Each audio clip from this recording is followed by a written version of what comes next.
vais voir si tu as arrêté sur quelle partie. Ça, on a vu. Donc, on a vu les facteurs cinétiques, d'accord, qui influencent sur la vitesse de la réaction. On a dit que donc, une vitesse de la réaction est influencée par la concentration et par la température, aussi par ce qu'on appelle l'agitation mélange, ok, nature de solvant, etc. Donc, tout ça, ce sont des facteurs cinétiques qui vont donc influencer sur la vitesse de la réaction. Après, on a vu comment déterminer donc les lois de vitesse, la détermination expérimentale de la quantité de matière en fonction de temps, c'est la vitesse, d'accord? On parle de la variation de la quantité de matière, ça veut dire n, en fonction de temps, ça c'est la vitesse, d'accord? Alors on a vu deux types de méthodes. On a des méthodes chimiques, ok? On a dit que on utilise par exemple le dosage, d'accord? On va doser la quantité de matière de chaque élément à chaque instant.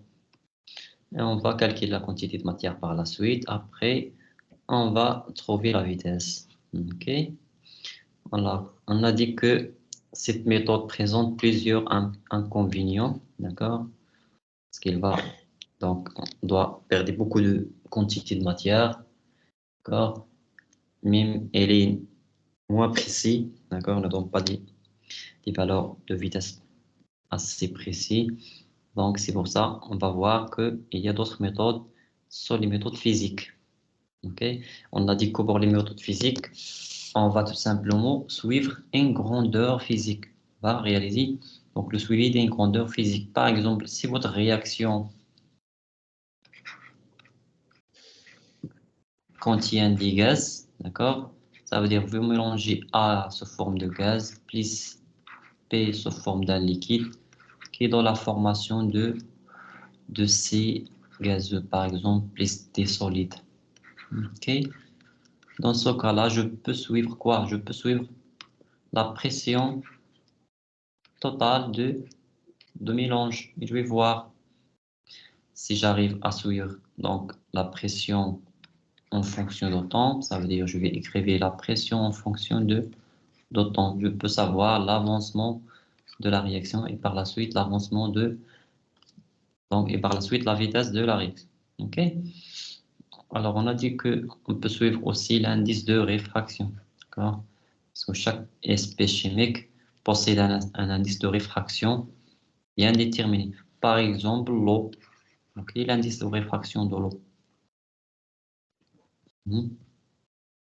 L'indice de réfraction. C'est presque indice de réfraction. C'est presque 1,3. D'accord? Vous utilisez ça en optique. Donc, N, note comme ça, c'est 1,3. Alors, de l'air, l'indice de réfraction de l'air, c'est 1. Oui. Et le vide, parce qu'on on dit que l'air, c'est comme si vous avez de vide. Ok? Ça veut dire quoi? Ça veut dire si vous avez un plan comme ça qui sépare deux milieux, donc ici vous avez de l'air et vous avez de l'eau par exemple. Ici c'est n égale à 1,3, ici c'est n égale à 1. Ok?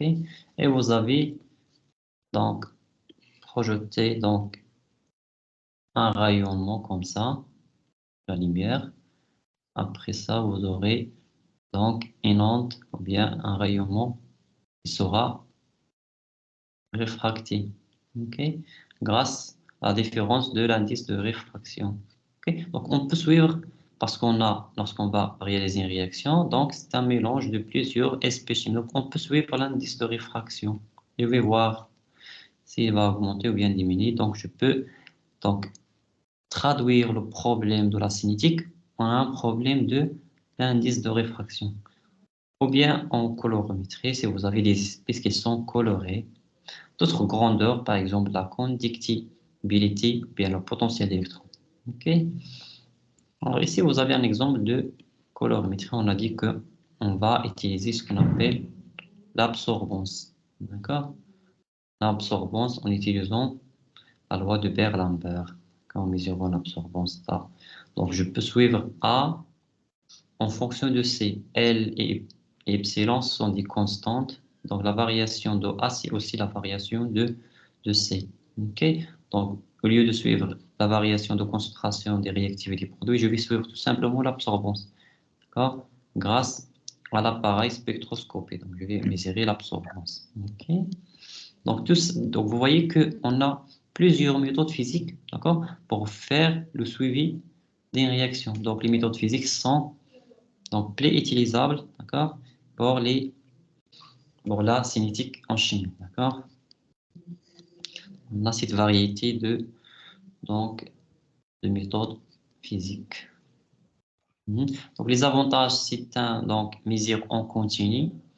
Donc, faible quantité en réactif possible. Donc, on va tout simplement utiliser des petites quantités sont suffisantes, permettant de suivre des réactions très rapides.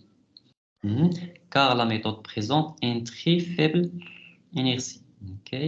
Et aussi une très grande sensibilité permet d'étudier des réactifs en faible concentration. Donc, c'est une méthode non destructive, d'accord, et pas de perturbation du milieu réactionnel. Est-ce que c'est clair?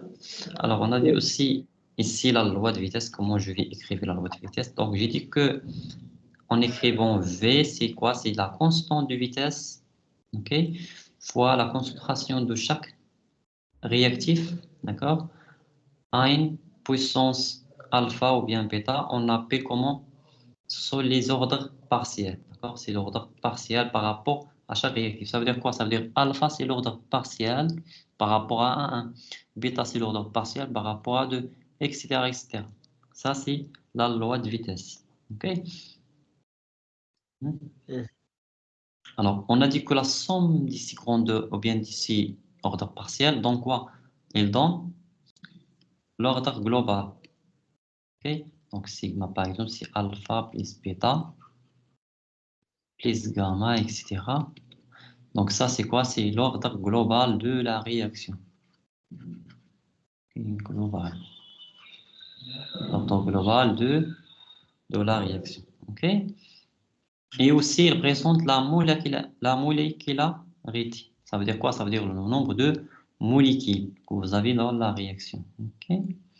Alors ici, vous avez un exemple. Donc, on a vu cet exemple de N2,5. On a trouvé que la loi de vitesse, c'est K égale à, donc bien V, c'est K fois la concentration de N2 au 5 à la puissance de 1. On a vu aussi que pour un autre type de réaction, par exemple celui-là, à l'instant T0, ce n'est pas là. Non. Alors ça, on a dit que on ne possède pas d'ordre global de la réaction, d'accord? Parce qu'il s'écrit sous la forme de d'infraction, d'accord? Un rapport entre les réactifs et les produits.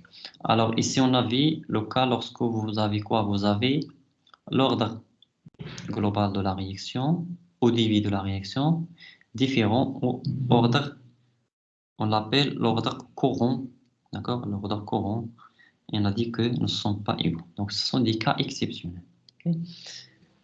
Alors, on a aussi vu donc, comment voir l'ordre ou bien l'unité ou bien dimension de la constante de la vitesse, d'accord? Donc, vous pouvez donc vous pouvez utiliser cette relation générale. C'est le nombre, ou bien c'est le mol à la puissance 1 moins n. N, c'est quoi n? N, c'est N, c'est le nombre de... Ah, petit n, c'est l'ordre. l'ordre global, d'accord? N, c'est Oui. l'ordre global. Donc, qu'est-ce que ça veut dire ça? Ça veut dire, je vous donne ici un loi de vitesse et je vous demande de me donner dimension de K, ok? Alors, imaginez que vous avez A plus B qui est dans C plus T. Et je vous donne ici la loi de vitesse si V égale à K. A à la puissance de 2 fois P à la puissance de 1. Comme ça. Alors, donnez-moi l'unité de K. dimension de K. Tout d'abord,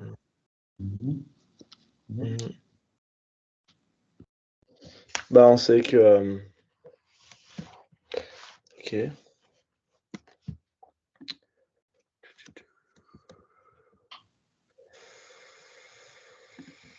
On sait que à la puissance 2, c'est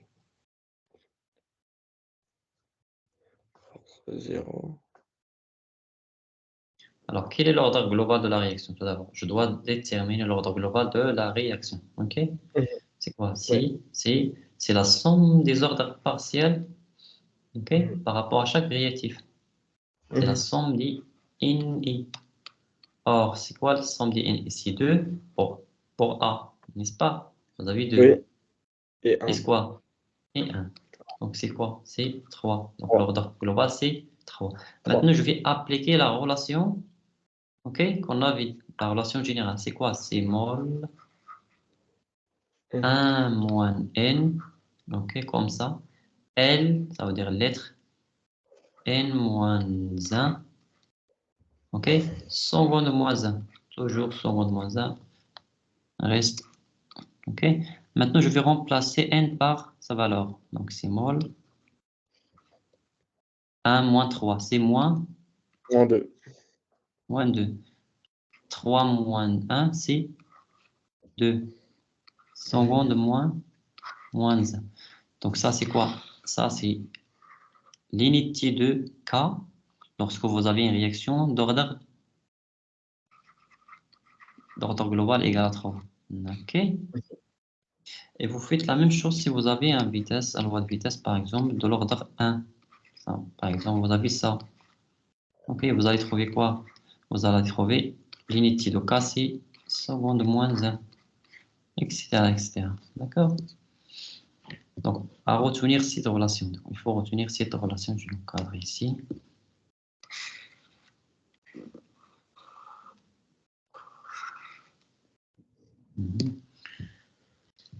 Après, on a vu comment donc intégrer, intégrer les lois de vitesse. On a intégré les lois de vitesse pour chaque ordre. Donc, on a dit que vous avez une réaction quelconque avec les coefficients alpha 1, alpha 2, ce sont les coefficients stoichiométriques. Ok.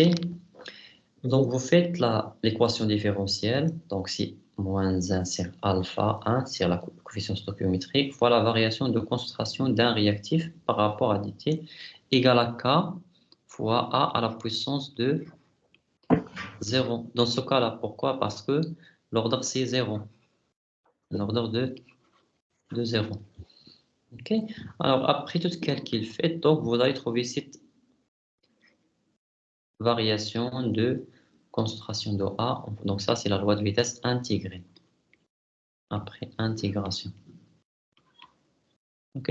Maintenant, c'est facile de quoi? De présenter la variation de A en fonction de T. Ok. Vous allez présenter ça et vous allez déterminer les constantes que vous avez ici. Alpha 1, K, etc. Ok. C'est ce qu'on a fait. Donc, on a trouvé cette ligne droite. Donc, je peux déterminer la constante de vitesse. D'accord? Sachant que alpha 1 est connu. D'accord? On sait déjà alpha 1. Donc, c'est un coefficient stoichiométrique selon l'écriture de la réaction. Ok? On a vu tout ça. Comment on fait ça? Donc, on a vu le premier cas lorsque vous avez un ordre de 0. Ok? Alors, je pense que nous étions arrêtés à tant de mes réactions. Ok? Alors, on a vu aussi le cas d'ordre 2. Ok? On a vu que c'est ln sous forme de ln. Ok? Alors, l'ordre de... Bien, ça, c'est l'ordre de 1. Alors, pour l'ordre de... Il reste l'ordre de 2. Alors, imaginez que vous avez une loi de vitesse d'ordre 2. Donc, je vais essayer de faire ça aussi.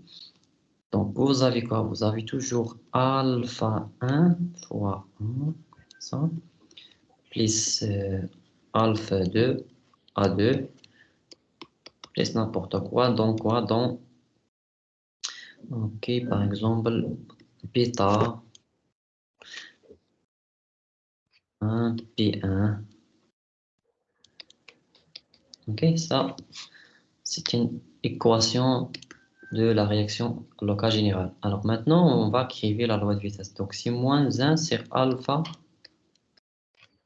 1, la variation de A1 par rapport à D de T. Donc soit je vais écrire la loi de vitesse par rapport au réactif A1, c'est la même chose avec le réactif numéro 2. Donc ça, sont égaux. Trouver la même chose. Il faut choisir tout simplement. OK. A2 par rapport à T de T. OK. Alors, on va travailler avec A1. Donc ça, puisqu'on a dit que c'est une réaction d'ordre 2, N égale à 2. Donc je vais écrire quoi? K, voilà, concentration de A1, puissance de 2. OK. Alors, on va essayer d'intégrer. Donc je vais donc faire la séparation des variables. Ah oui, ok. Ça, c'est A2, bien A1 au carré. Comme ça, égale à quoi? Égale à moins alpha 1 K fois dt. Est-ce que vous êtes d'accord? Oui. Très bien. Alors, maintenant, on va faire l'intégrale. Intégrer ça et ça. Bien sûr, je vais intégrer entre une concentration initiale de A1, que je note A1 0, et notre concentration à un instant A de t.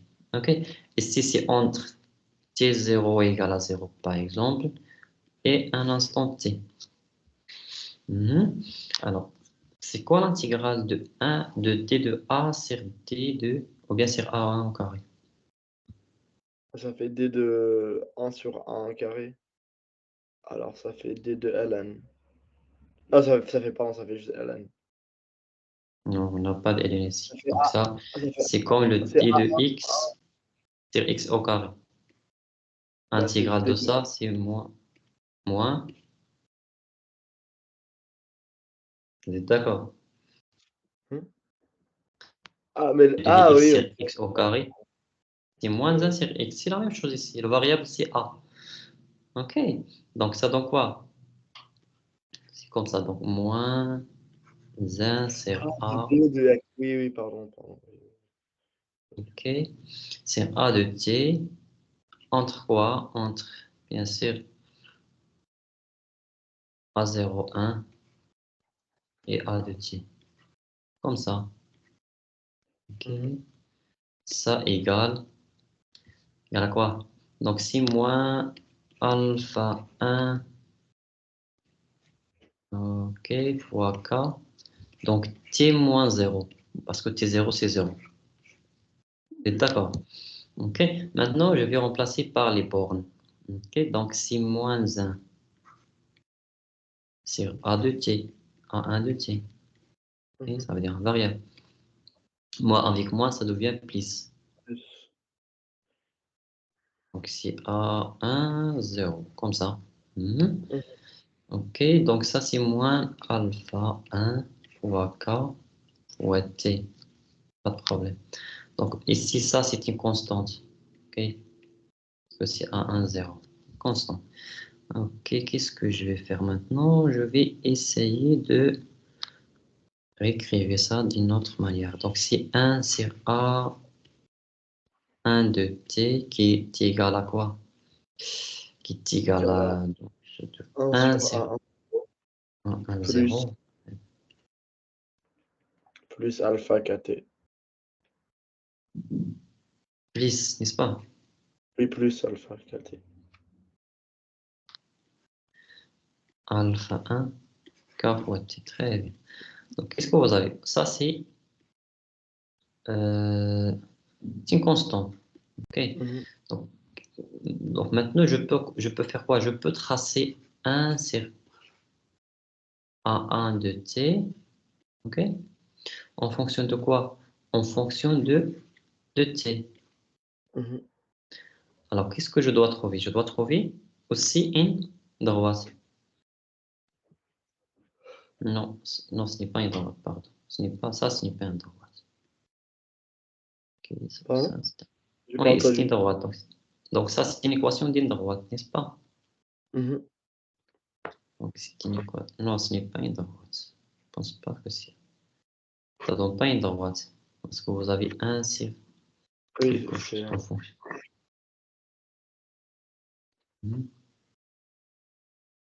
Alors, c'est mieux de réécrire l'équation de telle façon d'avoir une équation d'une droite. Donc, qu'est-ce qu'on va faire? Donc, je vais inverser. Donc, je vais tout simplement écrire comme ça. Donc, c'est 1 sur A de t, comme ça.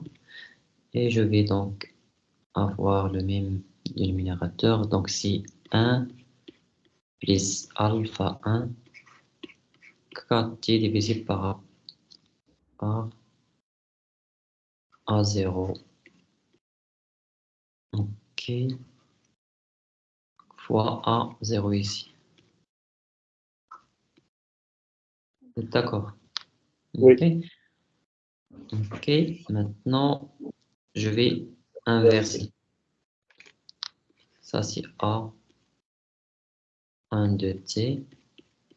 C'est A0. 1, 1, 0. Divisé par 1 plus alpha 1 k de t. OK. Fois 1, 1, 0. OK. Alors, qu'est-ce que ça va dans ça? Donc, c'est une équation d'une droite. Donc, c'est la même chose. OK. Mhm. C'est quoi ça? OK. Donc, ça, c'est. Non, non. Donc, déjà ici, c'est bien. Donc, ça, c'est une équation d'une droite. Donc, c'est sous la forme de y égale à ax plus b. Alors, c'est quoi y?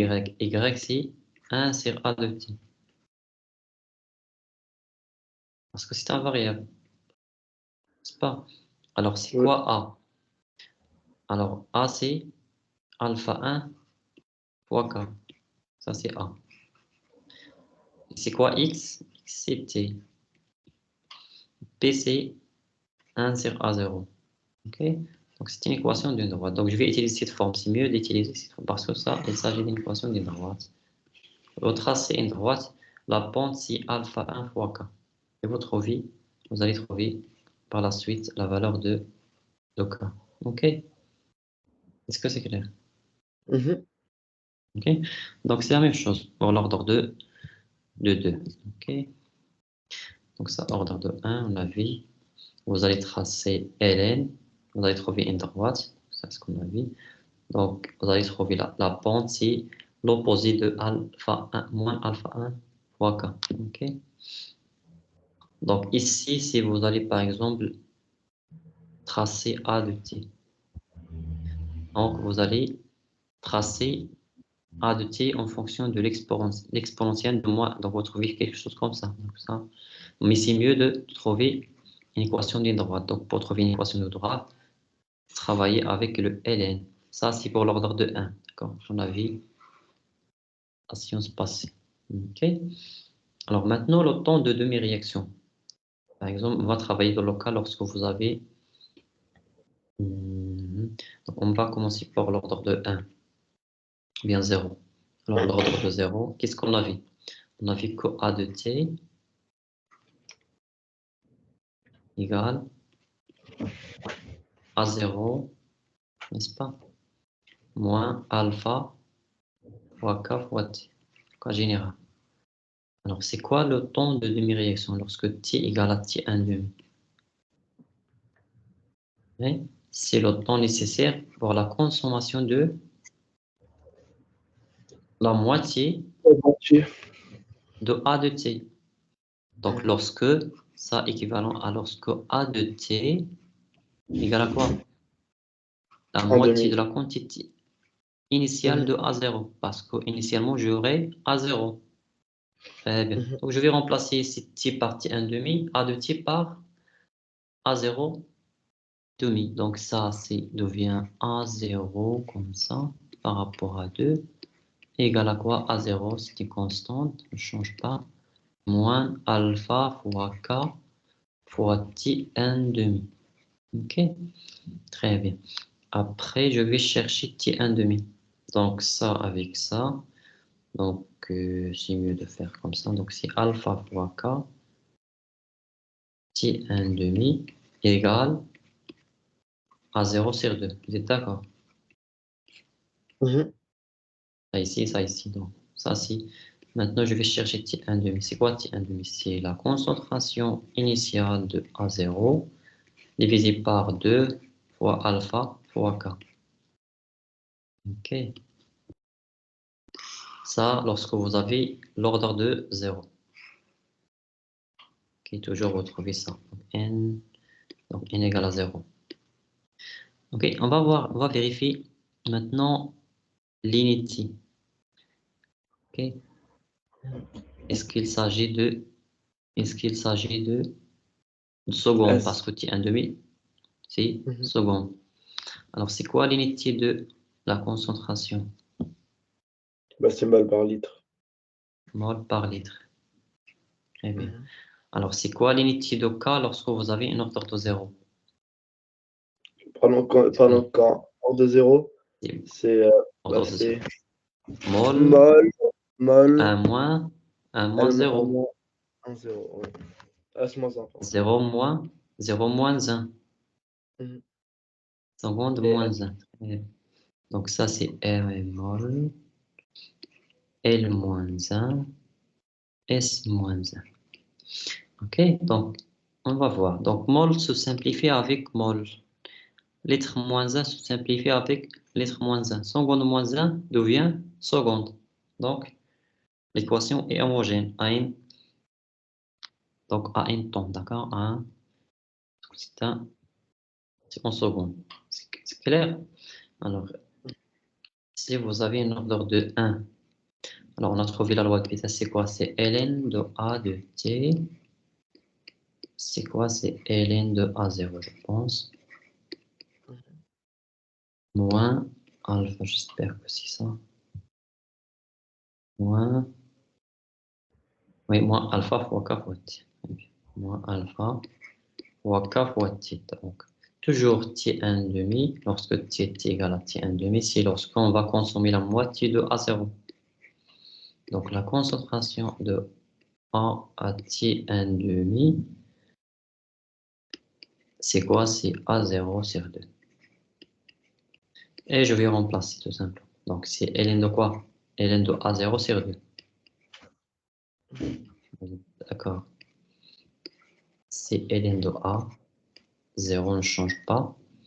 Moins alpha fois K fois T1 demi. Maintenant, j'isole T1 demi. Donc, T1 demi fois alpha fois K. Donc, ça égale à quoi? ln de A0 moins ln de A0 sur 2. Donc, ça, c'est quoi? C'est ln de A0 divisé par A0 sur 2. A0 sur 2, comme ça. OK. Donc, je vais laisser ici alpha fois K, pas de problème. Donc, simplifier A0 avec A0. ln de 1 sur 1 demi, ça devient ln de 2. Vous êtes d'accord? Donc, Ouais. T1 demi dans ce cas-là, c'est quoi? C'est ln de 2 par rapport à alpha fois K.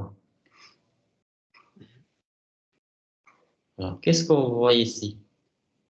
T1 demi, lorsque vous avez un ordre de n égale à 1, elle est comment? Elle est indépendante de quoi? Indépendante de T. Pardon, Indépendant. de la concentration. Très bien, de la concentration. De la concentration initiale de la réaction. Vous voyez? Parce que ça, peut-être, ils vous donnent ça comme une indication. Ils peuvent vous donner que l'ordre de la réaction ou bien le temps de demi-réaction est indépendant de la concentration initiale de réactif. Alors, déterminez l'ordre de la réaction. Donc, directement, vous dites que il s'agit de l'ordre 1, d'accord? L'ordre n. C'est n égale à 1. Alors, vous pouvez vérifier ça. ln, c'est 100 unités. Fonction mathématique, 100 unités. Alors, le cas de n égale à 1, on a vu que k, c'est en secondes moins 1. Donc, t1 demi, c'est en secondes, donc c'est bon. OK. On va voir aussi le cas de n égale à 2.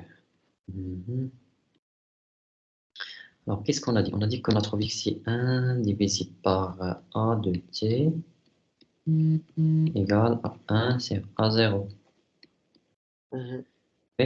Plus alpha k fois t. La même chose, c'est lorsque t égale à t1 demi. Ça équivalent à dire que a de t1 demi, c'est a0 sur 2. OK.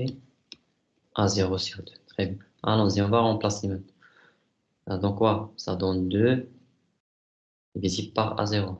D'accord. Égal à 1 sur A0.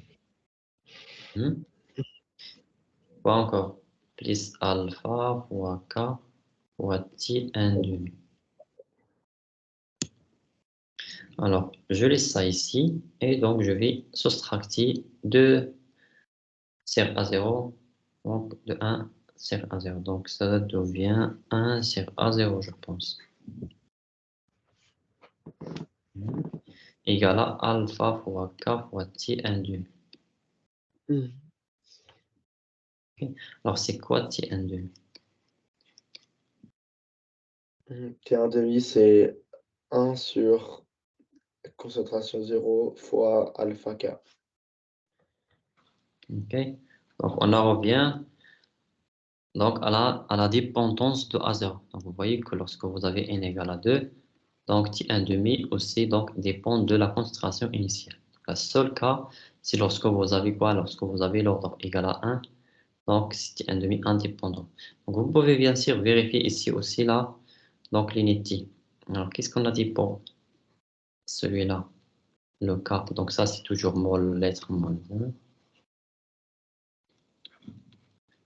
Alors, qu'est-ce qu'on a dit? Donc, toujours on a seconde moins 1, donc 1. OK? Alors, donc forcément, ça sera quoi? Ça sera mol moins 1.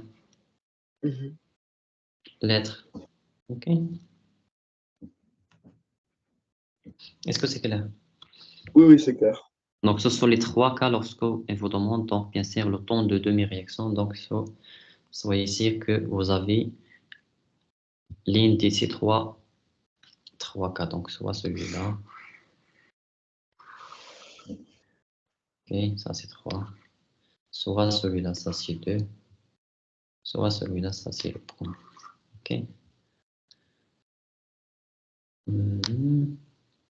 OK. Donc, c'est ce que j'ai dit. Donc, lorsque vous avez un ordre de 2, n égale à 2, donc vous allez tracer ça. Et ça, c'est une droite, équation d'une droite. OK. Vous tracez A sur A de t en fonction de t, vous trouvez ça. Donc, la pente, c'est alpha 1 fois k. Donc, alpha 1, c'est le coefficient stoichiométrique d'après l'écriture de la réaction. Et vous trouvez par la suite k. OK. Ça, c'est l'ordonnée à l'origine, bien sûr, c'est A sur A0. Donc, ça, c'est ce qu'on a déjà vu, le temps de mes réactions pour chaque cas. Okay. Alors, ici, vous avez la présentation, là, bien la représentation graphique de la concentration A de T en fonction de T dans les trois cas. Alors, pour l'ordre de 0, donc c'est une droite directement. Mais pour l'ordre de 1, sous la forme d'une courbe. D'accord? C'est pour ça on utilise quoi?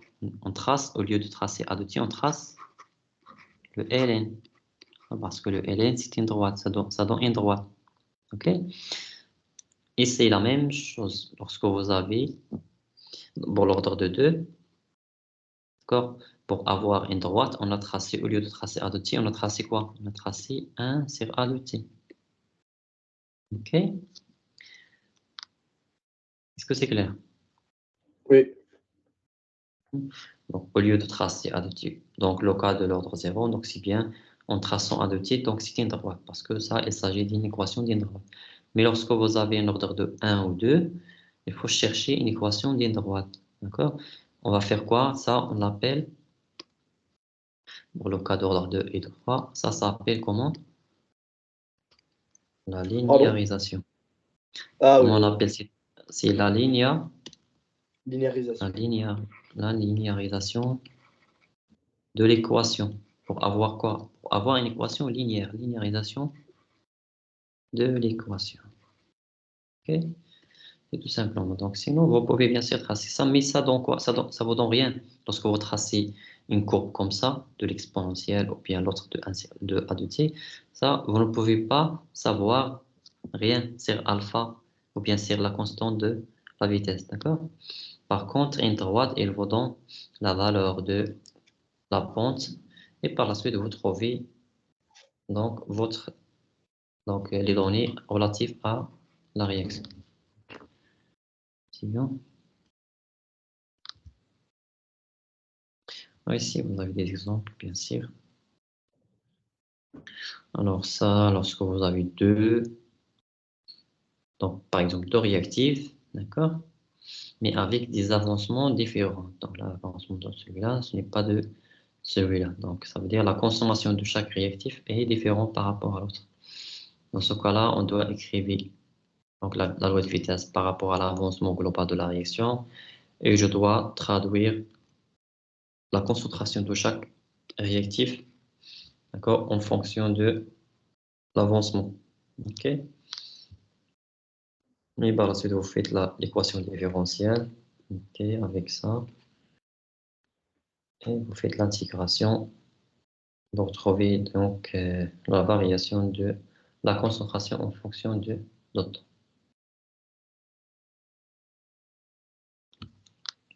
Alors, la première méthode qu'on a vue sur les méthodes, on l'appelle méthode d'intégration.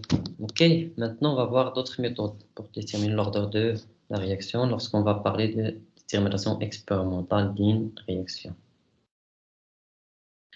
Alors, l'approche à suivre, c'est tout d'abord calculer à partir de temps de demi-réaction. On va utiliser les lois de vitesse sous forme différentielle. Ok. Et on va utiliser des hypothèses sur l'ordre. D'accord? Ça veut dire on va supposer est-ce que ça c'est un ordre 0. Je vais voir est-ce que ça va dans une droite. Sinon, je vais passer à l'ordre de 1, etc., etc. Il y a autre méthode qu'on appelle la dégénérescence de l'ordre. Ok. Il y a aussi donc le calcul à partir de différentes vitesses initiales. C'est-à-dire, on va lancer la réaction avec différentes quantités de matière et on va voir la différence. OK. Alors, la méthode de demi-réaction. Je pense que c'est simple parce que tout simplement, vous allez déterminer le temps de demi-réaction et vous allez voir par la suite l'ordre, d'accord, l'ordre de la réaction. Donc, à l'état ou bien à étant le réactif limitant, la manière dont un demi dépend de à 0. Ça veut dire, vous allez calculer plusieurs temps de demi-réaction et vous allez voir. Si vous trouvez que votre temps de demi-réaction est indépendant de la concentration initiale, vous allez conclure que l'ordre de la réaction, c'est 1. Si vous trouvez que la variation de temps de demi-réaction, d'accord, en fonction de A0, une fonction linéaire, parce que ça, c'est petit 1 demi, ça veut dire une droite, vous allez conclure que vous avez un ordre de 0. OK? Alors ici, vous allez trouver la variation de T1 demi en fonction de A0 sous forme d'une courbe. Dans ce cas-là, vous dites qu'il s'agit d'un ordre de 2. OK? Parce que c'est 1 c'est A0. Inversement proportionnel à T1 demi. Est-ce que c'est clair? Mhm, Oui? Oui, c'est clair? c'est clair. Alors ça, c'est les méthodes différentielles. Qu'est-ce qu'on avait? On trace la droite. Les méthodes aussi, c'est la même chose. Donc, vous avez les 3 cas possibles ici. 3 cas. OK. Donc, ici, vous avez une petite résumé. Vous dans l'ordre, la loi de vitesse. OK. La loi de vitesse. Donc, la loi intégrée. OK. Et le graphe, ça veut dire qu'est-ce qu'on va tracer? Le cas de 0, c'est A. Le cas de 1, c'est ln. Le cas de 2, c'est 1 sur A. OK. Et vous avez les unités. D'accord? Donc, je te conseille de revoir ces tableaux, d'accord, qui résument tout ce qu'on a vu pour les vitesses. D'accord? OK? Oui. Alors, ça, c'est quoi? Ça, c'est 1 sur alpha ln de 2 fois k. Ils ont calculé quoi? Ils ont calculé 1 sur ln de 2. Donc 0, c'est 0,6. 9, 3. Ils ont remplacé tout simplement ça. Est-ce que vous voyez l'écran? Oui, je vois. Ok. Mhm. Ok. Alors, la méthode de génération, je ne sais pas, est-ce Mais que non, mais ça sera dans... Oui? non, parce que c'est pas 1 sur ln2. C'est parce que ln2, c'est 0,693, non? Alors, c'est pas 1 Ok. sur... Alors, qu'est-ce qu'on a trouvé pour T1 c'est quoi? Le cas de n égale à 1. Qu'est-ce qu'on a trouvé? Pardon? Lorsqu'on a calculé T1 pour l'ordre de 1, qu'est-ce qu'on a trouvé? J'avais trouvé ln A sur T sur A0. Ah non, pour la réponse, Non. c'était oui. Non, on n'avait pas trouvé ça. Hmm. On avait trouvé... Attends. 1 sur ln, 1 sur alpha k. Mhm, Ok. Ah oui, c'est ln de 2 sur alpha. mhm. Oui, vous avez raison. Donc, c'est ln 2 sur alpha k. Vous avez Oui, raison. Alors, donc, ln de 2 sur alpha. Alors, ici, oui. qu'est-ce qu'ils ont fait? Donc, c'est... Ah, donc ça, c'est ln de 2. Oui, oui, vous avez raison. Donc, ça, Oui, c'est ln ln2, de c'est 2. Pardon. ça. Oui, c'est ln de 2. Donc, ça, c'est ln de 2. Tu as raison. OK. Alors, pour la méthode de génération, je ne sais pas est-ce que dans votre programme, sinon on va essayer de faire un petit résumé pour la méthode de génération. Donc, comment Ok. maintenant, donc c'est simple, ce n'est pas difficile, donc tout simplement, donc vous voyez que vous avez par exemple cette réaction, ok? Mhm. Alors, on sait par exemple l'ordre global, c'est quoi? C'est P1 plus P2, c'est l'ordre partiel, c'est la somme des ordres partiels par rapport à chaque réactif. Ok. Alors, tout simplement, qu'est-ce que l'on va faire lorsqu'on va mélanger les deux? Pour simplifier la tâche, je vais mélanger 1 avec quoi? Avec par exemple, alors ils ont utilisé excès de A1. Donc, par exemple, ça c'est A2. Donc, avec A1 en excès. Ok? En excès.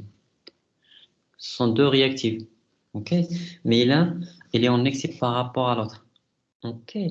Alors, qu'est-ce que ça veut dire ça? Ça veut dire la concentration initiale de A1, bien sûr, je divise ici par les coefficients stoichiométriques, sera très, très, très grande devant la concentration initiale de A de 0 parce que c'est en excès.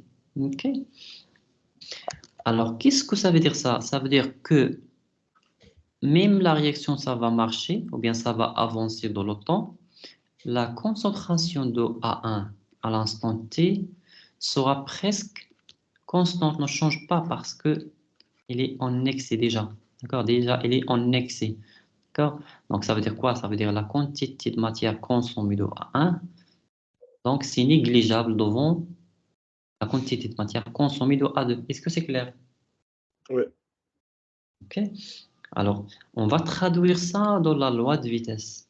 Je vais voir, je vais écrire maintenant la loi de vitesse. Ça devient quoi? V, c'est quoi? Donc, c'est K Fois A1 à la puissance de alpha. alpha A2 à la puissance puissance B. de Bêta, très bien. Ok, donc ça, c'est bien sûr à l'instant, à n'importe quel instant. Or, A1, c'est presque à 0, ne change pas. Ça veut dire quoi? Ça veut dire que de cette entité, K fois A1 à la puissance de alpha reste, reste constante. Ok. Mhm. Et je note ça comme, comme KA, ou bien K apparent. On l'appelle constante apparente. Et maintenant, je vais remplacer ici. Donc, ça devient quoi? Ça devient K apparente prime fois quoi? Fois A2 à la puissance de bêta. Pourquoi j'écris ça? Parce que tout simplement, cette variation de A1, donc, elle est négligeable. Donc, c'est une constante, on ne change pas. OK. Maintenant, j'ai simplifié la tâche. Pourquoi? Parce que je peux maintenant faire les calculs en utilisant la loi de vitesse. C'est moins 1 sur alpha 2 de A2, d de A, 2 de A2 par rapport au de t. Et je compte ça comme une constante. D'accord? Et je vais faire les calculs et je trouve la loi de vitesse en fonction de k apparente. OK? Ça dépend, bêta par exemple, soit 0, 1, 2, etc. OK?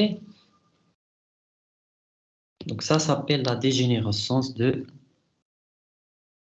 la loi de vitesse. OK? Est-ce que vous avez donc K, c'est Ka', c'est K pour la concentration de A en fonction de P1. Donc ordre apparent de la réaction, ça sera P2. Donc bêta ici, c'est l'ordre apparent. Mais ce n'est pas l'ordre réel. Parce que l'ordre réel, c'est quoi? C'est bêta plus alpha. Et ça devient un ordre apparent. OK? Mhm.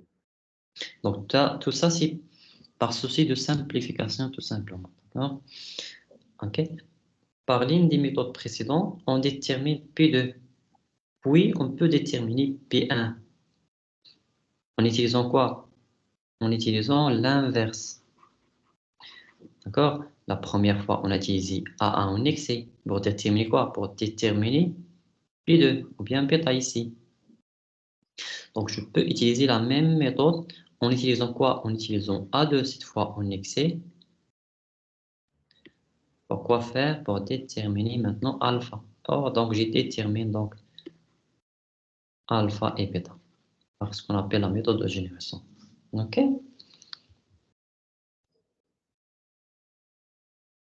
Mhm. Très bien. Donc ça, c'est ce qu'on appelle la méthode de dégénérescence. OK. Alors, ça, c'est pas la peine parce que ça ne se pose pas beaucoup. On va pas.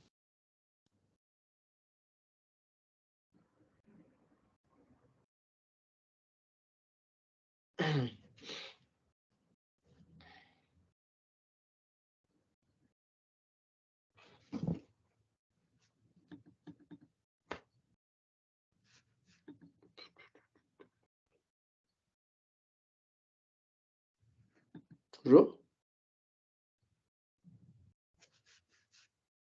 Toujours?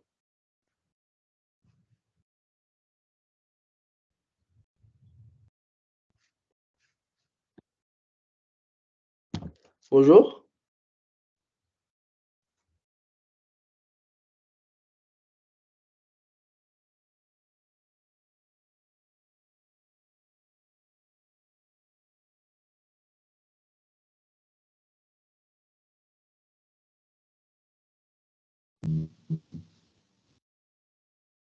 Est-ce que,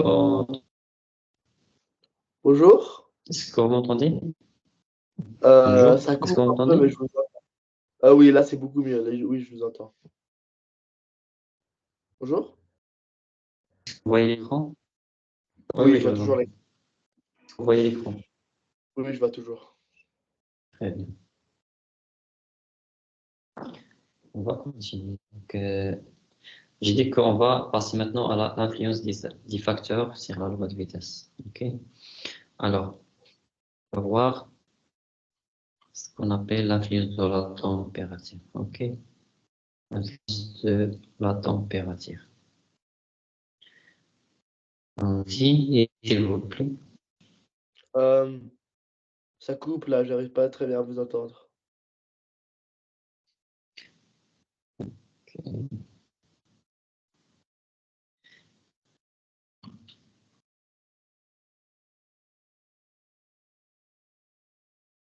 Est-ce qu'on m'entendit maintenant? Ça marche. Oui, là je vous entends. OK. Lisez, s'il vous plaît. Donc, on va voir l'influence de la température. Essayez de lire. Là, pour là, je vois toujours une méthode des vitesses initiales. OK. Sur mon écran. Problème de synchronisation. Ça Ok. marche.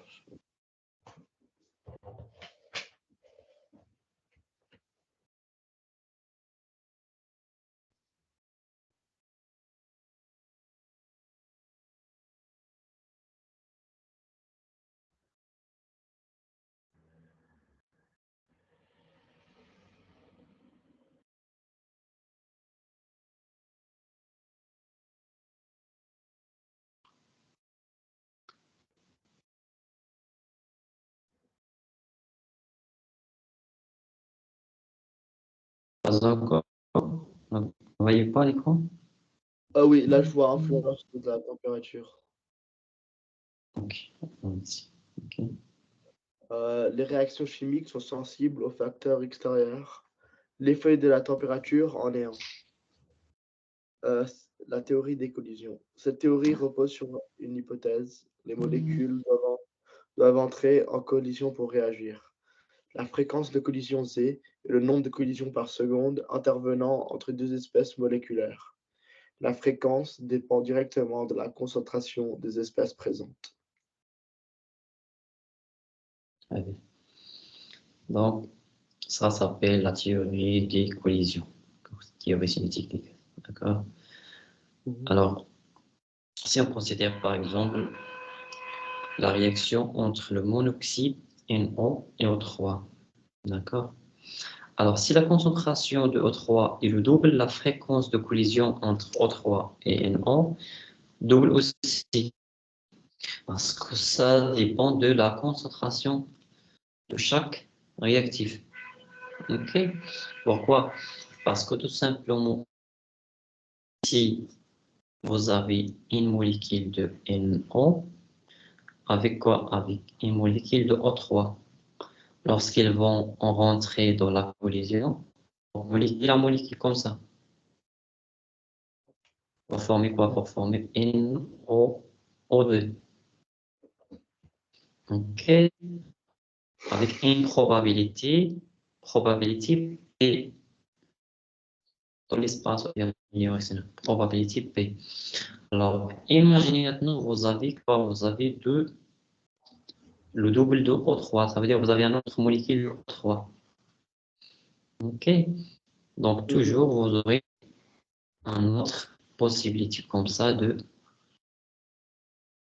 contact entre O3 et NO et pour NO2. Donc, avec une probabilité, lui aussi, égale à P. Donc, au total, qu'est-ce que j'aurai? Une probabilité totale égale à quoi? Égale à 2P. OK? Donc, la fréquence aussi va se doubler, d'accord? La fréquence de collision. Donc, la fréquence des collisions se double aussi. OK? Ça marche? On peut aussi l'exprimer ça avec Z. Avec Z, c'est Z0, par la concentration de chaque réactif. D'accord? Parce qu'on a dit que la fréquence, elle dépend de la concentration de chaque réactif. D'accord? Z, c'est la fréquence de collision par seconde, donc c'est une constante. Z0, c'est une constante de proportionnalité, d'accord? Qui dépend de la taille de chaque molécule. Okay. Alors, si la température augmente, bien sûr, l'agitation thermique augmente, parce que lorsqu'on va augmenter la température, qu'est-ce qu'on a dit pour la température? C'est quoi? C'est quoi la température? C'est tout simplement l'agitation thermique. C'est une agitation thermique. Puisque la température augmente, l'agitation thermique augmente, donc la probabilité de contact aussi augmente. Okay? On aura une probabilité augmente. Et par la suite, la fréquence de collision augmente aussi. Okay? Alors, toutefois, les mesures expérimentales montrent que la théorie cinétique des gaz prévoit des fréquences de collision beaucoup plus élevées que celles indiquées par la vitesse de réaction désirée au laboratoire. Ceci montre quoi? Que la théorie de collision est insuffisante. D'accord? Donc, la défaillance de ces théories. Donc, à expliquer complètement l'effet de la température, c'est la vitesse. D'accord? C'est pour avoir ce qu'on appelle l'énergie d'activation. L'énergie d'activation. D'accord? Donc, il a été donc démontré par Arrhenius, première fois. Donc, étant le modèle des collisions pour inclure la possibilité que les collisions n'entraînent pas toute la formation de produits. C'est-à-dire, il y a des collisions qu'on appelle collisions efficaces. Alors, si la collision est efficace, elle vous donne la naissance de produits. Mais il y a des collisions qui ne sont pas efficaces. D'accord? Ok? C'est ça là. Donc la théorie de l'énergie d'activation. Donc on aura des collisions qui sont efficaces et des collisions qui ne sont pas efficaces, qui n'aboutiront pas au produit désiré. Ok? Alors, on va voir par la suite si l'énergie d'activation est le minimum, d'accord, requise pour qu'une réaction ait lieu à la suite d'une collision. Donc il faut franchir une barrière énergétique. Vous voyez ici, vous avez les réactifs, vous avez cette énergie d'activation. Donc, c'est une barrière énergétique qu'il faut franchir par les réactifs pour que la réaction, ça marche et pour qu'on puisse avoir les produits de la réaction. Ok? Ça, c'est l'énergie d'activation. Donc, c'est le minimum d'énergie, d'accord, qu'il faut fournir aux réactifs, d'accord, parce que c'est une énergie fournie ou bien reçue par les réactifs. C'est le minimum d'énergie à donner aux réactifs pour que qu'on puisse donc franchir cette barrière énergétique qui s'appelle état de transition, ou bien complexe activé, pour donner naissance au produit. Okay? Ça, les réactifs donc ont passé à une barrière énergétique pour que la réaction se produise. Okay? Alors, ça c'est quoi? C'est la différence J réactif et le sommet. Et le sommet de cette barrière. Okay? Alors, pour les molécules au sommet de la barrière est nommé complexe activé. Okay? Par exemple, ici, vous avez A plus B. Donc, le complexe activé sera quelque chose comme ça. Certains liaisons A et B. Okay? Par la suite, on va C plus D.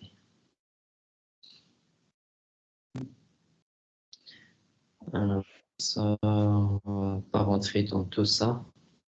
Parce qu'on traîne les détails. C'est pas vrai. Non. Il faut savoir tout simplement l'énergie d'activation. Donc, on va voir les choses de base. Ok. Ok. Ça, c'est un peu de la théorie. Pas casser la tête avec ça. Ok. Alors, pour le cours, là, on va voir maintenant quelques exercices. D'accord, pour fixer les idées. Ok. Ça marche. Allons-y. On va voir ces problèmes. D'accord. On va appliquer ce qu'on a vu jusqu'à maintenant. Ok. Allons-y. Ouais. Est-ce que vous voyez l'écran? Ça vous convient? Non, votre effort, c'est toujours sur ce que vous me montrez, vous me montrez avant. Toujours sur Ok. la théorie. On va voir ça. C'est un peu.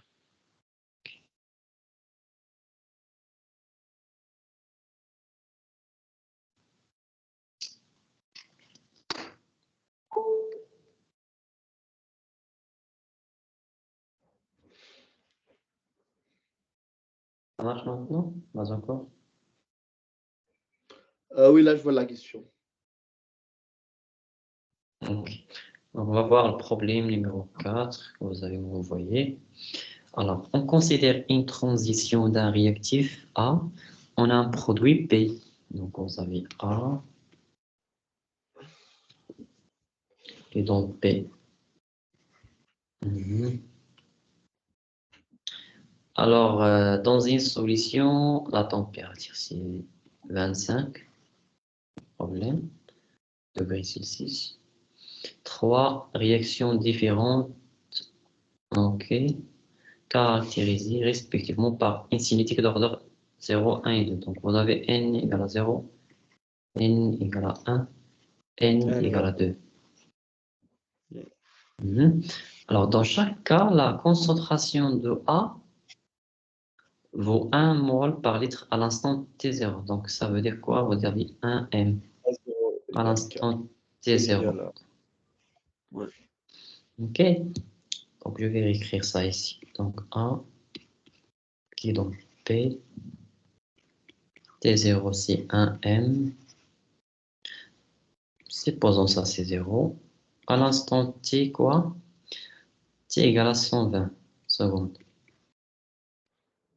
Et c'est Vous égal à avez 0,6. 0,6 M. Très bien. Et ça sera, je ne sais pas, X.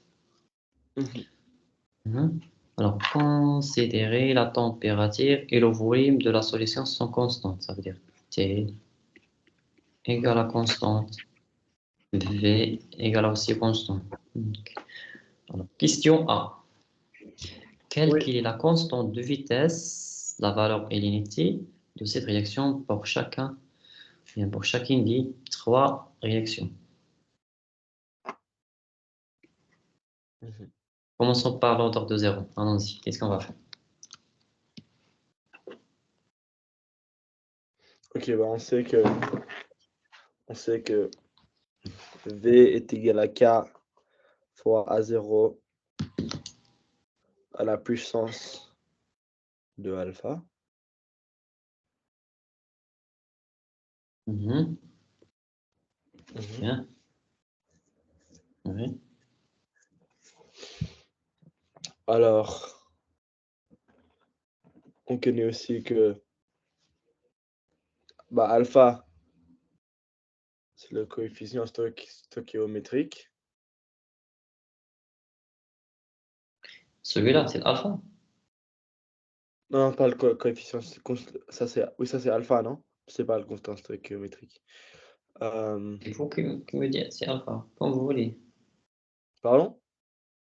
C'est vous que vous avez dit que c'est alpha. Vous avez dit alpha et j'écris ce que vous avez dit. Donc j'ai dit, vous avez dit que c'est A, V égale à K fois A, la puissance de alpha. Allons-y. Alors qu'est-ce que ça veut dire alpha, K et tout ça? Il faut tout simplement déchiffrer les symboles.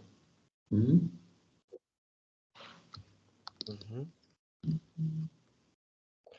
Alors,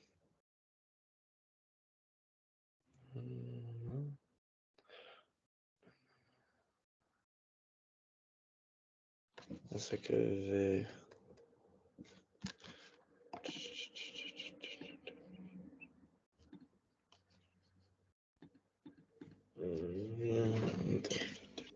C'est simple. Alors dis-moi, c'est quoi le coefficient stoichiométrique pour A et pour P? C'est quoi C'est le 1, hein? problème? C'est 1. Ah D'accord. oui, ok. Alors, Alors, c'est c'est 1. V est égal à K Mais à Mais 0. alors, quand est-ce que nous aurons besoin de coefficient stoichiométrique? C'est lorsqu'on va écrire la loi de vitesse sous la forme d'une différentielle. Ça veut dire comme ça, alpha de Ah 1, oui, d de A, c'est d de t, n'est-ce pas? Mais celui-là, cet alpha que vous avez mis ici, c'est quoi ça? Ça, on dit que c'est l'ordre partiel, n'est-ce pas, de la réaction. Donc, à ne pas confondre alpha 1 coefficient stoichiométrique avec alpha ordre de la réaction. D'accord? Ce sont deux choses différentes. Ça marche. Alpha 1 et alpha sont deux choses différentes. Or, dans notre cas, c'est quoi? Vous avez quoi? Vous avez une coïncidence. Donc, alpha, c'est quoi? C'est n, parce que vous avez une seule réactif. Donc, alpha, c'est n. Or, n, c'est quoi? N, c'est 0. Dans notre cas. Donc, je vais écrire ça, Ok. car on a un seul réactif. Ok. Un Ah oui. seul réactif. Un seul. Donc, l'ordre partiel, c'est l'ordre global. Ouais. Donc, ça implique quoi? Ordre partiel par rapport à chaque réactif. Donc, c'est l'ordre global. C'est ordre global aussi. Or, il vaut donc quoi? Il vaut donc l'ordre global. Pas de problème. Est-ce que c'est clair? Oui. Alors, je vous donne un exemple pour comprendre pourquoi on a fait ça. Alors, par exemple, vous avez A plus B qui vous donne C. Et je vous demande de me donner la loi de vitesse. C'est quoi la loi de vitesse maintenant? Si K fois A à la puissance de alpha, je ne sais pas c'est combien alpha. B à la puissance de bêta. Et je vous dis que N, c'est 2. N, c'est quoi? N, c'est l'ordre global de la réaction. Donc, vous pouvez faire quoi? Vous pouvez faire que N égale à alpha plus bêta. Donc, vous avez combien de possibilités? Vous avez plusieurs possibilités. Soit vous avez alpha égale à 1 et bêta égale à 1, n'est-ce pas? Oui. Ça donne toujours N égale à 2. Possibilité numéro 1. Ou bien alpha égale à 0, bêta égale à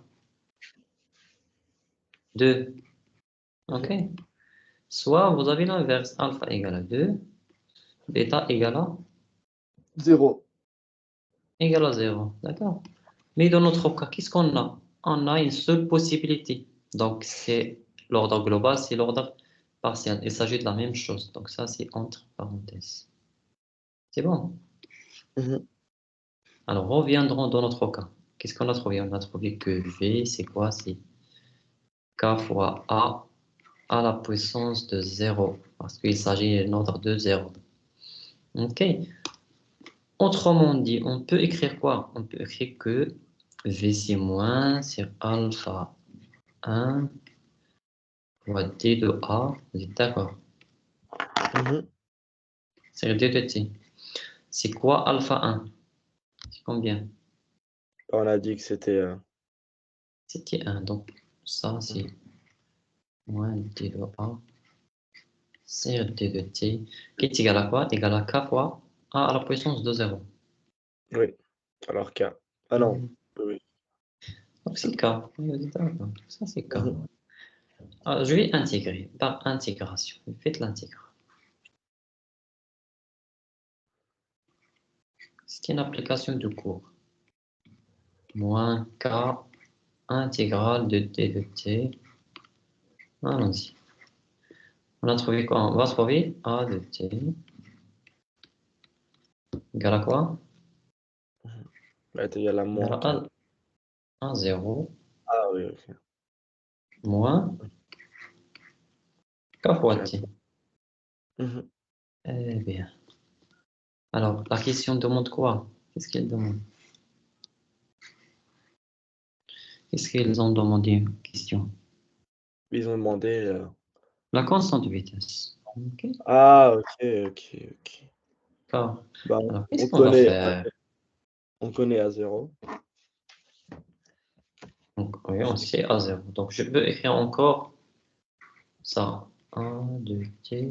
C'est quoi? C'est 1 moins K fois T.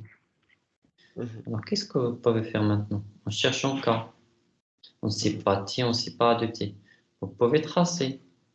Ouais. Et pour tracer, disposons dit, faut voir des valeurs. Ici, c'est A de T. Ici, c'est T. Est-ce que vous avez des valeurs? Ah oui, on a Faut des voir. valeurs. On a deux valeurs. Donc, deux valeurs, ce sont suffisants. Petite table comme ça. Oui, Mhm. comme ça. Et ici, c'est A. Concentration. Et si c'était le temps, concentration C1 lorsque T égale à 0. Concentration 0,6 lorsque T c'est 120. OK. Et je vais tracer. Donc, c'est une droite qui passe par quoi? Pas par 0,6. Non, par l'ordonnée à l'origine. C'est quoi l'ordonnée à l'origine? C'est à 0. Ah oui. Mhm. C'est comme ça. Ah oui, ça c'est le Droite. point. OK. C'est bien. Mhm. Ah, OK. Donc, j'ai tracé ça. Je cherche quoi? Je cherche la pente K. K, ou bien c'est qui, donc c'est l'inverse. Parce que c'est moins, donc pente négative, donc c'est l'inverse. Parce que la concentration diminue. Vous êtes d'accord? Oui. Donc c'est comme ça. Mhm. Parce que la concentration diminue et pente négative. Mhm. Maintenant, je vais calculer K. Ok, c'est quoi K? Comment je peux calculer maintenant K? Ce sont des, Bah, je casse prends deux la pente. valeurs. Ça c'est la pente. Oui, Oui, K c'est, ce n'est la pas la pente. pente, Ah, moins, c'est pardon, moins moins la la pente. pente. Alors, on Ok, connaît deux valeurs. si c'est moins la pente, calculez calculez maintenant la pente. Laissez-moi ici et calculez la pente. C'est quoi la pente? Deux valeurs.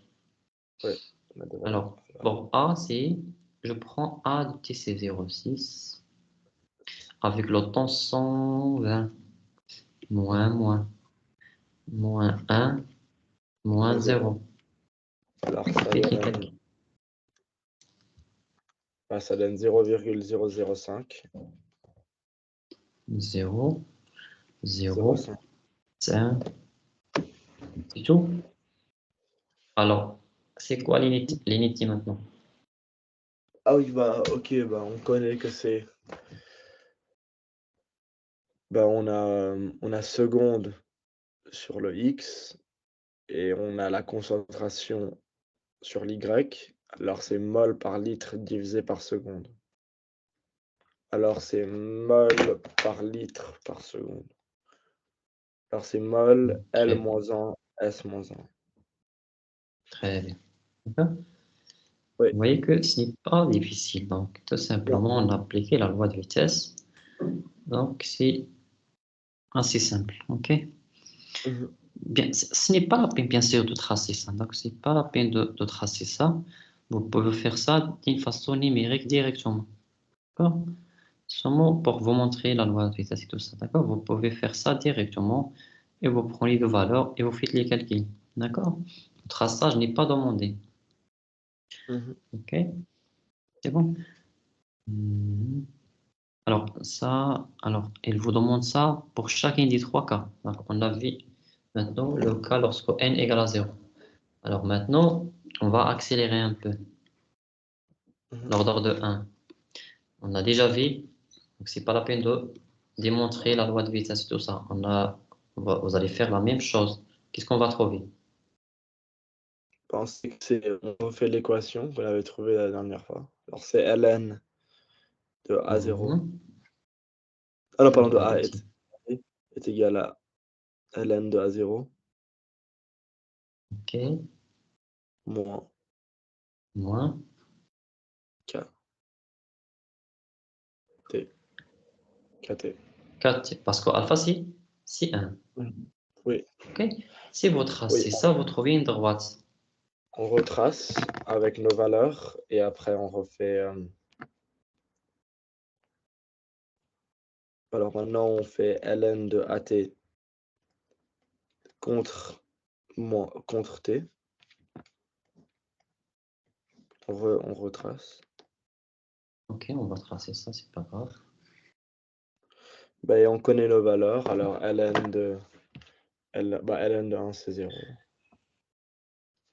En fonction de 0. l'outil. ln de 0,6 c'est négatif. ln de 0 c'est 0. C'est possible. Mhm. Oui? Premier point, c'est 0. Deuxième point, c'est combien? Bah, deuxième poids, c'est négatif.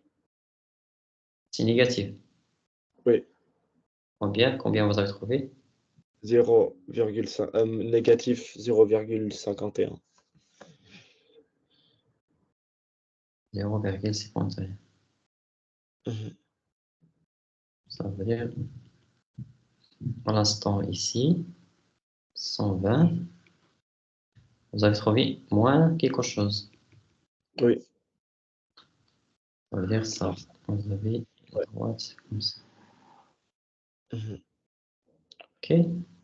Vous Oui, avez trouvé cette droite. oui, Alors, on va calculer maintenant K. oui. On refait. Toujours la pente. Mhm. C'est quoi K? C'est ln de A0 Moins, moins ln de A de t oui, divisé divisé par T 0 moins 0 moins 120. 120. Alors, ça fait ln de, ln de 1 moins ln de 0,6 divisé par moins 120. Alors, et ça, c'est. Alors, ça donne négatif 0,003. 0,003. 03. OK? Non, Donc, vous avez trouvé 2 un autre 0. 0. OK. Oui. Un autre 0. D'accord. Vous Mhm. trouvez que c'est 0, 0. 3, c'est 3. négatif. Donc, on ne peut pas avoir une constante de vitesse négative. Alors, on multiplie. Ah, ok, oui, c'est vrai. Mais on a oublié de multiplier par moins 1, non? Parce que là, c'est la pente fois moins 1. OK, donc c'est ln de 1. Je pense que c'est bien. Parce que si vous cherchez K d'après cette relation, vous trouvez que c'est ln de A0 Ah oui, c'est vrai. moins ln de A.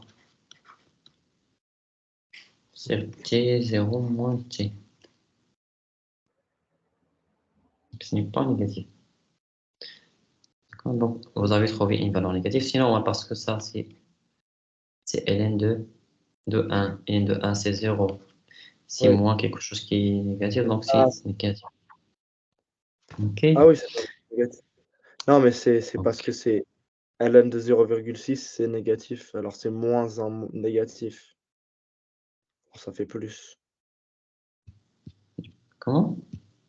Parce que ln de A, c'est Mhm. négatif. Alors, moins un Oui, négatif, ça devient positif ici, avec un négatif dénominateur. Donc, c'est négatif. oui, voilà, exactement. C'est négatif, d'accord?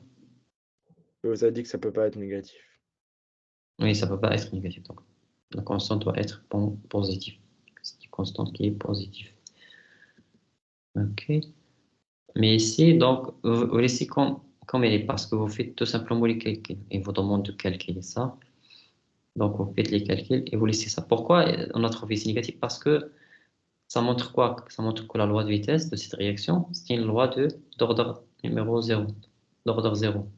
D'accord? Mais Ah, tout OK, simplement, on vous faut demande les trouver, calculs. Il faut trouver tout simplement la valeur. Après, on va voir que il s'agit d'un ordre de 0. OK? Et vous faites ah, la même chose maintenant pour l'ordre de 2. n OK? égale 2. Mmh. Mhm. Alors, on fait aussi faire la question numéro P en même temps, d'accord? Parce que Ça. c'est pour les trois cas, d'accord? Donc, calculer la concentration d'eau à mesurer après 300 secondes pour chacune des Mmh. trois réactions. OK, donc OK. on va revenir vers la première réaction. Donc, c'est simple. Pour trouver la concentration A de T Ah égale oui, à c'est 3, qu'est-ce qu'on bah va oui, faire? on utilise les valeurs qu'on a trouvées. On sait que T est égal à 300 et on connaît la concentration initiale et maintenant on connaît le constant. Très Alors bien. on Donc, c'est utilise quoi ça? C'est moins 0,05 fois fois 300. Fois 300. Mais ça peut pas être négatif. Il y a une erreur.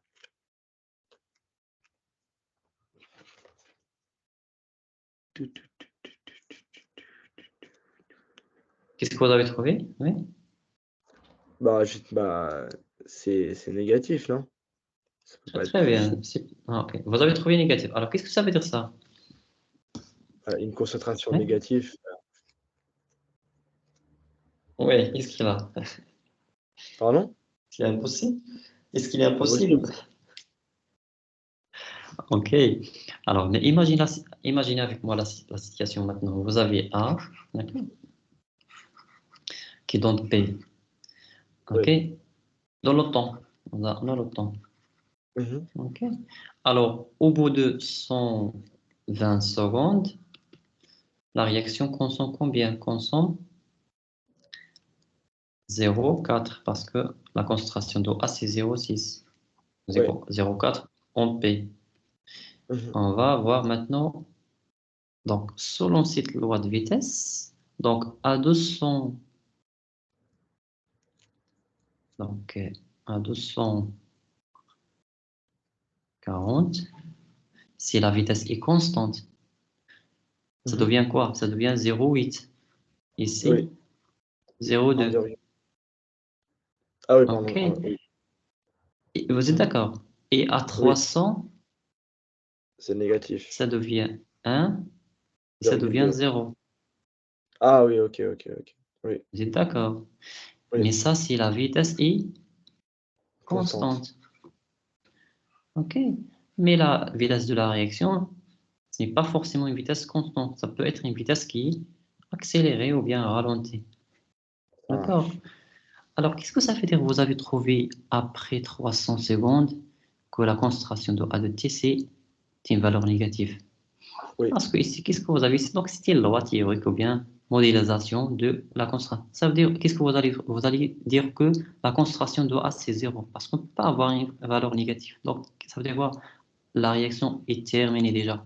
La Ah réaction, oui, c'est pour ça. Ok. la réaction, d'accord? C'est pour ça, il faut, d'accord, lorsque vous êtes en chimie ou bien en physique, il faut sortir de, d'accord, il faut sortir de la côté mathématique ou bien modélisation à la côté de, d'accord, de la pratique et d'imaginer la situation, d'accord? Lorsque vous retrouvez une valeur qui est négative, ça veut dire que la réaction est terminée. Ok, ça marche. Et vous dites que la valeur, c'est 0, tout simplement. 0 mol par litre. OK? Oui. Alors, on va appliquer aussi ça bêtement dans cette deuxième loi de vitesse. Qu'est-ce qu'on va faire? On va calculer la constante. On va calculer le ln tout d'abord. Après, on va voir. ln de AT égale à ln à 0 moins KT Moins avec, moins avec l'autre, plus. Alors c'est plus plus 0, 0. 0,3 fois 300. Et ça, c'est E à la puissance de ça, parce qu'on va enlever le ln. Ça donne 2,5. 2,5 2,5 balles par litre. mol par litre. Oui. D'accord? Ça veut dire quoi? Ça veut dire la concentration de réactif a augmenté. Ah oui, c'est vrai. Bah, ça, c'est pas A possible du augmenté coup, non? déjà parce qu'au départ, on a assez. Impossible, d'accord? Toujours donner Ah, des commentaires comme ça, d'accord? ok. Tout ça parce que cette loi de vitesse n'est pas une loi de vitesse d'ordre 1, d'accord? Dans ça, pour comparer ce qui est logique et ce qui est illogique. Alors, il reste le n égale à 2. Ok? Alors, on a dit que c'est 1 sur A de t. Ok? C'est quoi? C'est 1 sur A0. Moins ou plus, je pense, K fois t. Alors, calculer K maintenant. K. Ok. On a dit que...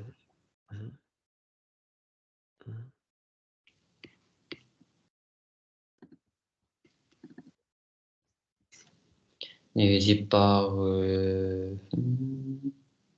donc, c'est l'inverse. 120 moins 0. D'accord. Oui. Ça, c'est 1 sur 0,6. Et ça, c'est 1 sur 120. C'est quoi? Vas-y. Passer 1 divisé par 6 moins 1 divisé par 120. Ça donne 0,006. 0,06. Oui. Alors, l'unité. Alors, est-ce qu'on a dit. Ici, on n'a pas fait l'unité. Attention. Non. Deuxième cas. 6 secondes moins 1. Oui. OK. Alors, ici, c'est quoi? Bah, c'est mol de 1 moins n. Alors, c'est mol moins 1. L 1. S moins 1. Allons-y. On va faire maintenant le calcul de, à l'instant, 300. OK. On va calculer l'inverse et après, on va calculer à deux tiers. Ok. Donc, c'est 1 plus quoi? 0,006 fois 300. 300. Ça donne combien? 1 plus fois 300 plus 1 et 1 divisé par ça, ça donne 0,4. Ça, c'est possible, par contre. Vas-y, non, 0,36. 3,6. Oui. 3,6. Alors, qu'est-ce que vous voyez? Ça, c'est l'unité de. Donc, ça, c'est mol par litre. Alors, qu'est-ce que Bah, vous voyez entre les 3 et 3 cas?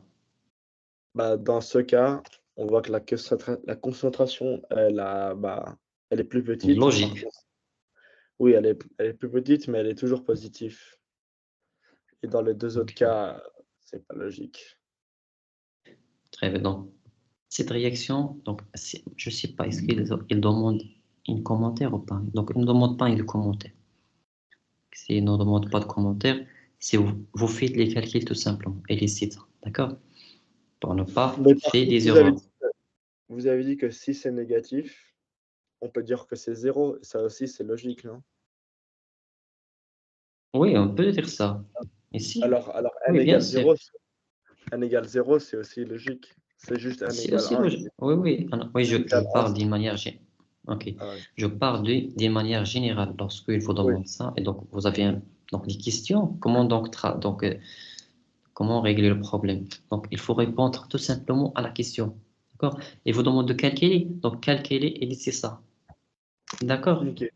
Oui. Pourquoi? Pour ne pas faire des erreurs. Bien bon. Pour ne pas tomber dans des pièges. D'accord? Mhm. Mais si il vous demande des commentaires, donc on a vu les commentaires ici. Donc, il faut donc sortir de ce qui est modélisation mathématique et rentrer dans la physique et dans la chimie, d'accord? Dans le phénomène.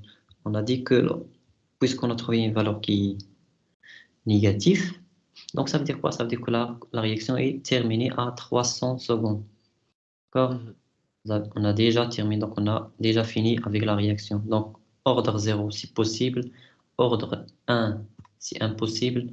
Ordre 2, c'est aussi possible. Donc, la réaction, ça peut être soit une réaction d'ordre 0 ou bien d'ordre 2. D'accord? Soit les deux Oui. possibilités. Alors, pour savoir est-ce que d'ordre 0 ou 2, d'accord? Bon, enlever l'ambiguïté, donc il faut avoir d'autres données, d'accord? Il faut qu'il vous donne d'autres données donc pour déterminer quel est l'ordre, d'accord?